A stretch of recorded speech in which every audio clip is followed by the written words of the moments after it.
Chris Peters, hockey prospects analyst. I'm intrigued by Rasmus Dahlin, as everyone is, but there's no doubt that defenseman Quinn Hughes has the highest potential for excitement. I've just not seen anyone who plays the game quite like him before. His size, listed at 5'10", 170 pounds, may concern some, but he's one of the most agile skaters I've seen at his age, and I think the best is yet to come. I'm not sure how quickly he gets to the league, but I know when he does get there, he's going to be a can't-miss player. Here's our one-stop shop for all 2018 NHL draft content and coverage. Don't blame us. Here are the top 5 on each award from PHWA members Emily Kaplan and Greg Wyshynski, along with their explanations. Can the Islanders keep John Tavares? What's the deal with Corey Crawford? What will Vegas do with all of that cap space? We dig in. Greg Wyshynski, senior NHL writer, Andrei Svetnikov. I've seen him described as a mix of Alex Ovechkin and Nikita Kucherov. I've seen him described as a Jeff Carter-like player. In each description, the 18-year-old Russian winger has been lauded for his singular goal-scoring ability. The Carolina Hurricanes are expected to draft him at number 2. They've had only one winger in team history break 200 career goals while with the team. Jeff Skinner. Svetnikov looks like he has the goods to join the list.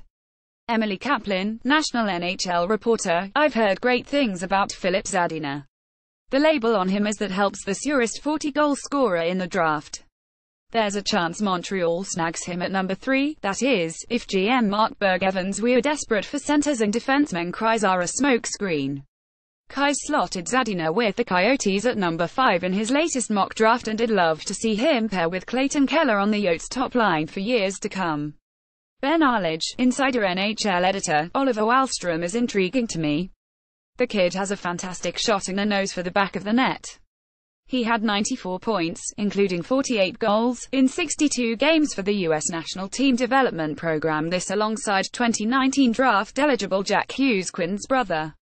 Whoever grabs the 18-year-old is certainly getting an offensive game-breaker. In one likely scenario, we could see Wahlstrom off the board at number 8 to the Chicago Blackhawks and playing with the likes of Patrick Kane, Alex DeBrincat, Brandon Saad, Jonathan Toews and or Nick Schmaltz in the not-so-distant future. Fun. Which team is the biggest wild card on draft weekend? Peters, the Montreal Canadiens are the team that really holds the key to how the first round will go. No one really knows for sure what they're going to do at number 3. They could trade the 3rd overall pick, or they could pick any one of Zadina, Brady Tkachuk or Jesperi Kotkaniemi. They could really surprise people and take a defenseman. My guess is they take the coveted center Kotkaniemi, but no one has a great read on what Bergevin will do. Wyshynski, I'd be surprised if the Ottawa Senators trade Erik Karlsson before making their perfunctory low-ball contract offer on July 1, which will be summarily rejected, so they can tell fans, hey, we tried. Since many believe Montreal is the wild card, I'll go in a different direction and say the Pittsburgh Penguins. It's obvious GM Jim Rutherford is going to make a deal or two to reconfigure his team. Please recall that the 2014 draft was the place where he made his first significant move toward a championship reign with the James Neal for Patrick Hornqvist swap. At a minimum, Brian Rust and Connor Sheary are in play. But who will Rutherford target? Kaplan, in terms of the actual drafts and where prospects are slotted, it all hinges on the Canadiens at number 3. What Bergevin does dictates the rest of the first round. As for how well remember the drafted, hone in on the Ottawa Senators. If Pierre Dorion orchestrates a deal for Karlsson, all bets are off for the rest of the weekend. More broadly, we'll see a tangible trickle-down effect in free agency. Arledge, based on what our esteemed prospects insider is saying, the Canadiens seem like the logical team to slap with a wild card label, as their move at number 3 dictates the next few picks. But I'm also interested to see what the Arizona Coyotes cook up at number 5. Does someone like Zadina, Kotkaniemi or Tkachuk fall to the Yote? Does GM John Chayka trade out of the pick? Does Arizona spoil the fun for Detroit and take Quinn Hughes to start the run on top-tier defensemen? What if Hughes is taken by the Coyotes, and then after another year on the road to rebuild, they ended up with a number 1 pick and took his brother Jack next? You know, the possibilities.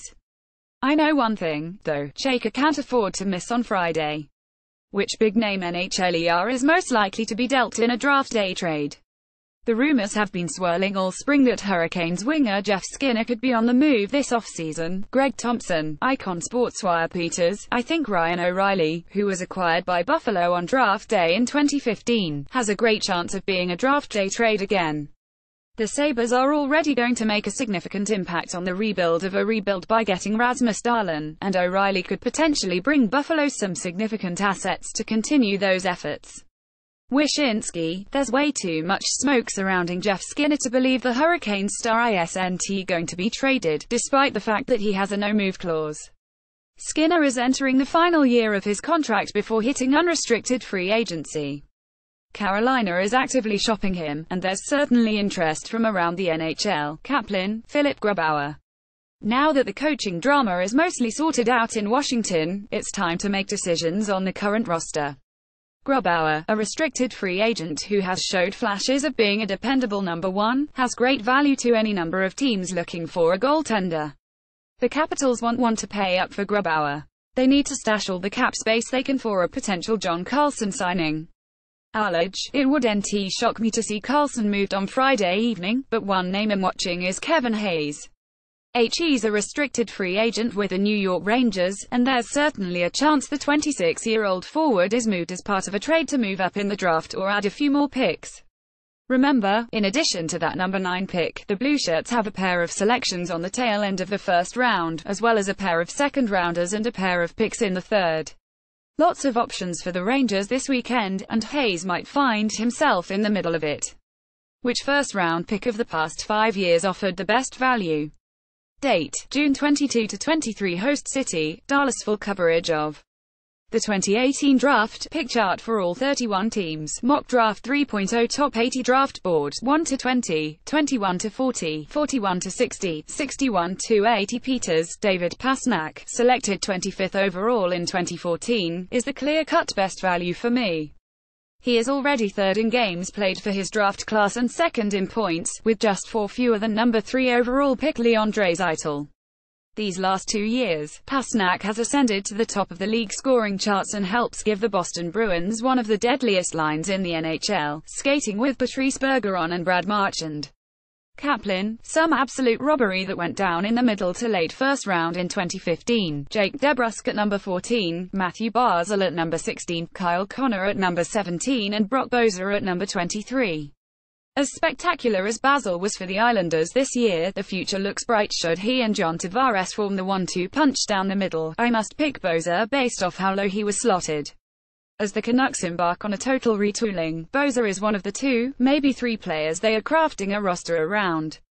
Now that's good value. Wyshynski, I'll diverge slightly from Emily in that Barzal at number 16 would be my choice. Not only did the Bruins miss 3 straight chances to draft the Calder winner, but please recall the Islanders acquired the pick by trading Griffin Reinhart to the Edmonton Oilers, who also missed out on Barzal. Allege, Pastrnak at number 25 back in 2014 is difficult to beat. He's posted 0.8 points per game and provided the Bruins with a top-tier, first-line wing already at age 22. His teammate, Charlie McAvoy, is also looking like a steal at number 14 in 2016. He's a top-pair blue liner with some Norris Trophy nominations most likely in his future. Schmaltz, Boeser, Connor and Barzal also jump off the page to me as fantastic day 1 selections.